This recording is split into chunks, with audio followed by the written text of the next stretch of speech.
Hi, I'm Gene with Kaiser University. Are you getting ready to go to college and looking at how you're going to pay for it? One area that may help you is the Pell Grant. Pell Grants provide needs-based grants to low-income, undergraduate, and some post-baccalaureate students to promote access to post-secondary education. A federal Pell Grant, unlike a student loan, does not have to be repaid. Here's some quick information on Pell Grants.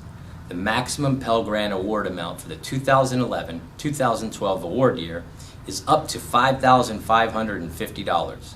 The amount depends on your financial need, the cost of attendance at the school you choose to attend, your status, whether you choose to attend full-time or part-time, and whether your plans are to attend school for a full academic year or less. In order to receive a Pell Grant, you must accurately complete the FAFSA, otherwise known as the Free Application for Federal Student Aid. Be sure to talk with a financial aid advisor at the school you wish to attend. At Kaiser University, a financial aid advisor would assist you in this process. This is a public service announcement from Kaiser University. Thank you.